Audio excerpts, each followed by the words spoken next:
Good morning again, Scott here, known as Cantaloupe to some online, and I'm bringing a video to you on a subject that's interesting to me. It might be of interest to you or someone you know, and I want to talk about the gifts of England to America. America has been the recipient of many gifts from other countries over the years, since her inception in 1776, if you recall from history class, not from personal experience, I hope, but England has given us quite a few gifts. France has given us gifts such as the Statue of Liberty, among many others, artworks and whatnot. England has given us actually by far most of the gifts that we appreciate nowadays. And I want to just list off a couple of them and their relevance, their ongoing relevance and significance. One being property perimeters. That is lines around your property, your land, that, you know, when rolled out completely, reflect an exhaustive ownership of real estate for all real estate. All possible land can and will eventually be owned by someone, leaving no room for anybody else, versus, you know, the prior system that was in use in America being point-based ownership. It's a fundamental difference of geometry where you can add unlimited points to an area, but once all that area is claimed by a two-dimensional, you know, graph, property line, so to speak, there's no more land. You can't just put a point on someone's land anymore. You can thank the English for that. Another gift from the English is the, indirectly actually, the freedom of speech that most people have taken for granted.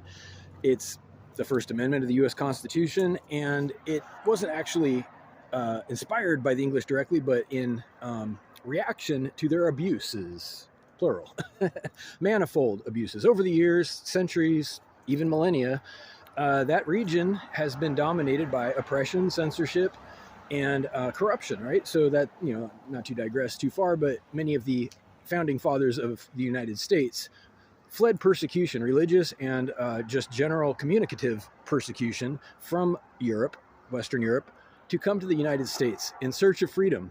And freedom might ring a bell. Freedom of speech, for example, might ring a bell.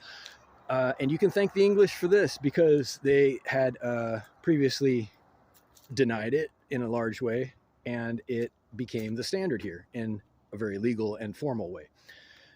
So you are now officially, in a legal sense, permitted and protected in the United States, anywhere in the United States, to speak your mind, as long as you're being sincere. As long as you're not defaming someone or attacking someone. That's what we call hate speech, and it is not protected.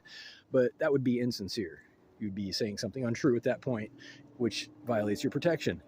That becomes a crime. But if you're concerned about something legitimately, if you have a real perspective, if you have a complaint, if you have a political view or a religious view, you are not only expected to say it, you are legally permitted and encouraged to say it by law.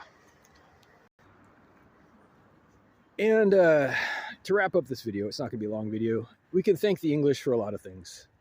We can thank the English for being frontiersmen themselves after a fashion.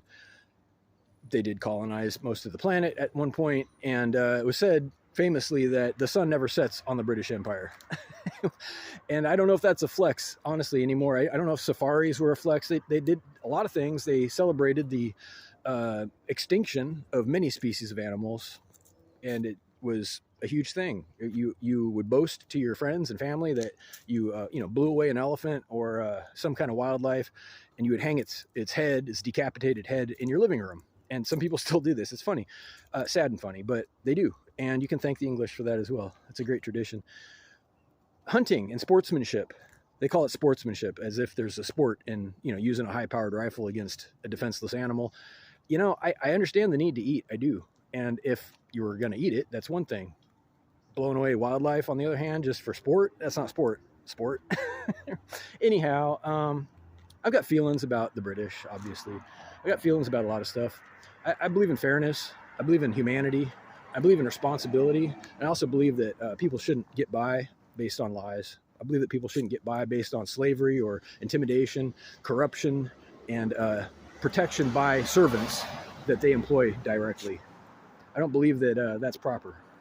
Call me strange, if you will. Reach out if you like with questions or comments to whitehotrobot@gmail.com. Thank you.